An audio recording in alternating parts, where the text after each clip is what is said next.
What's up guys, and welcome back to another episode of the Realistic Career Mode. It's episode number 31. And we start today's episode off by changing the position of Lucas Cameron. This is the young Scottish midfielder we promoted from the youth squad in the last episode. And as you can see, as we predicted, after changing him from a natural CM to a cam, he's grown 4 ratings to 70 overall at just 17 years old. You'll see I give him the advanced playmaker development plan primarily to train that low stamina up.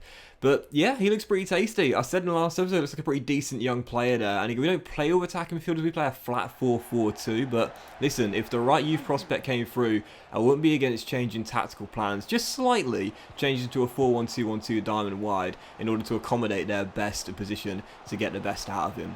Is he the next Billy Gilmore? I don't know.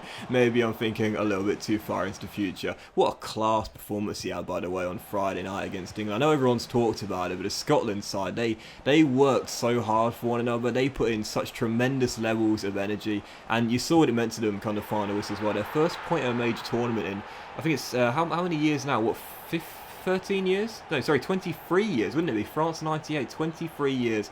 First point at a major international tournament. And for them to get it against England in England's Wembley Stadium as well, that's got to feel good for the Tartan Army. So fair play to them. They worked tremendously hard, worked their socks off all game long. I thought there were many standouts on the pitch for Scotland really, but everyone deserves plaudits for getting their first point there of the Euros.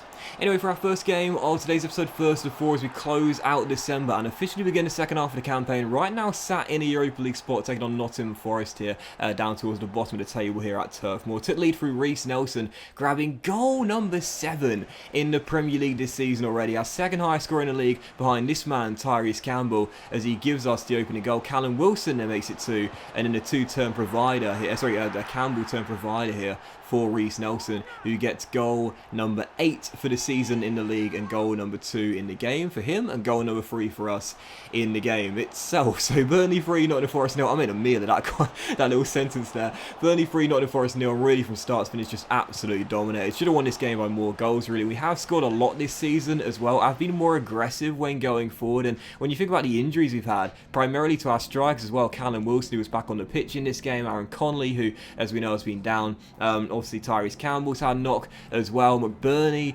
went down at the start of the season, of course with the ACL. We won't see him again for the entire campaign. We've still been very threatening when going forward, and one of the main reasons why is, again, Reiss Nelson, 2 goals in the game. He's really been picking up the slack whilst we've had some of our strikers down with injury problems. Still, for the second game of today's episode, going away from home, final game of the calendar year. I don't know if you guys are the same as me, but when you're ending a calendar year, you always want to make sure you win it. You just feel confident heading into the new year. You always want to make sure you get the 3 points. But unfortunately, in this game, I started off terribly. The Saints took a very early lead, and had it not been for Nick Pope 10 minutes before the break, we would have been 2 goals down. So still trailing by 1. There was very little to report in the second half. I didn't really get going. A polar opposite to my performance against Nottingham Forest. With 5 minutes to go, some intricate passing on the edge of the area, looking for an opening. Great little ball by Matty Longstaff, and I don't care whether this guy's 30, 35, 40, he'll always be clutch no matter his age. Callum Clutch Wilson, second in 2 with 5 minutes to go, gives us a credible point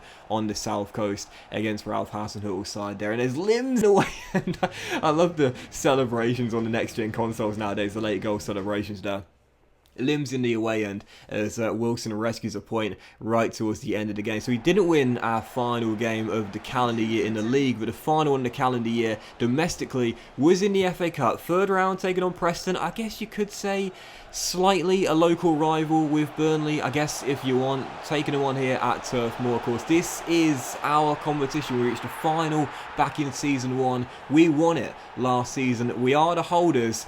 And I've said it, and I'll say it again. I'm going to try and retain it and see if I can reach 3 straight FA Cup finals in a row. I can't remember the last time I've managed to pull it off. But that's what we're going for this season. It's our competition, and heading on to the game, taking on Preston, the championship side here, the lads from Deepdale coming to Turf Moor. Took lead very early on through guess who, Reiss Nelson, and then Tyrese Campbell 8 minutes before the break, plus 2 goals up. These two right now in absolutely red hot form. So 2-0 Burnley, right now cruising in the game, and just past the arm off a chance to make it 3. Reiss Nelson slid down the left hand side. Could have offloaded to Tyrese Campbell, but instead he says to his mate, Look, you've scored more goals in all competitions. Let me have another one here and get my second of the game. Nelson right now just absolutely elevating his game as he makes it 3, and we get ourselves a big lead here just past the hour mark. And 12 minutes later, a chance to make it 4, which we would do so as well. De Silva says, I'll do what Reece didn't. We'll offload the ball to Tyrese Campbell. Quick little cut across the face of the goal, and Tyrese gets his second as well as we go 4 goals up. Right now, these two battling with one another to be the top scorer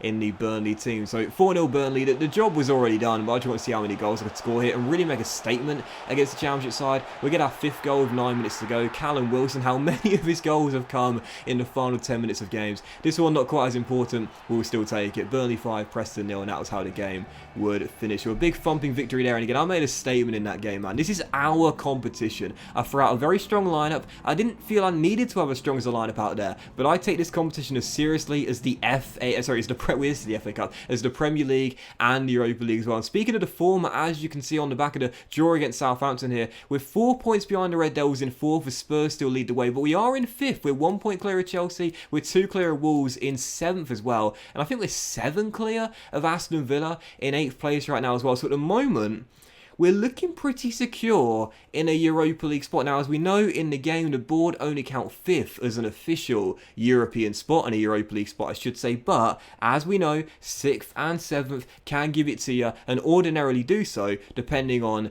cup qualification. I should say cup winners that, of course, can determine European qualification. But 6th and 7th ordinarily will give it for you. So right now, we're in a very healthy position. Look, can we break into the top 4? Well, we're not too many points off it right now, but there's 17 games to go. We've got a very tough month of January coming. It's going to be a long, grueling second half of the campaign if we're still in the FA Cup as we are, into the 4th round, and still in the Europa League as we are, into the round of 32 against Dynamo Kiev.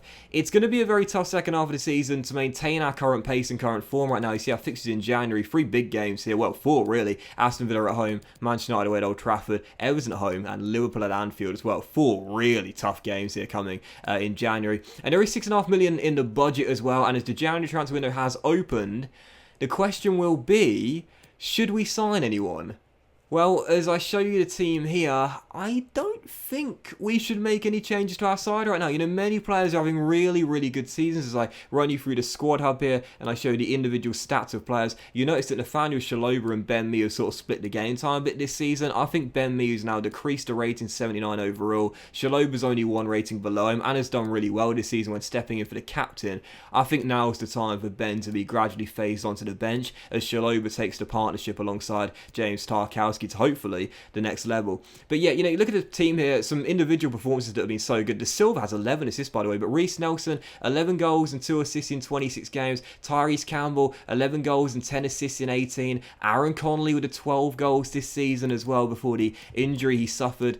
There's been some really good individual performers out there, but as a team, we're gelling really, really nicely. We're growing pretty nicely as a group as well. I don't see the point in selling one of our players unless my hand is forced, and then looking to bring someone new in with the money we've got, 6.5 mil, plus whatever we get as well. Now, of course, if a bid comes in for one of our players in good form from a big European side or from a big traditional top 6 side in England, and speaking of here, Tyrese Campbell getting approached by Wolfsburg, though I decided to reject this one, didn't think it was too realistic. Then, of course, as we saw last year with Rico Henry going to Spurs, I would accept it due to realism purposes primarily, but I'm not going to look to sell my players in January. Let's say if, you know, Chelsea put in a big bid for James Tarkowski, for example, of £35 million, then, you know, I'll accept it, or at the very, very least negotiate it for realism.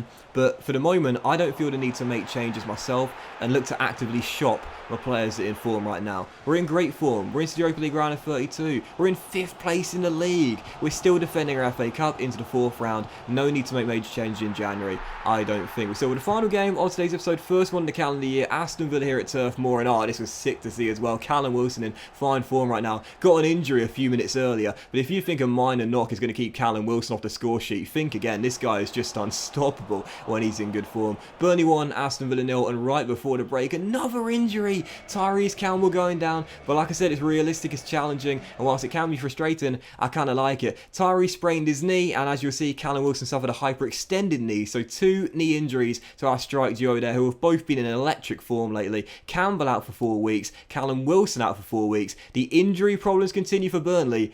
but I like it. Challenging and realistic, and at the moment we're doing things the hard way, we're doing it well. We closed the gap on the Red Devils with 16 games to go to just a point in the race for Champions League football. Can we pull off the impossible and get CL football at Turf Moor next season? Well, there's a very long way to go. But that will end today's episode of the Realistic Career Mode, guys. Big thank you for watching. Hope you have enjoyed it, and if you have, then please do drop a like. Most love to you all. Have a fantastic day, and I'll see you for the next episode of the Realistic CM very soon.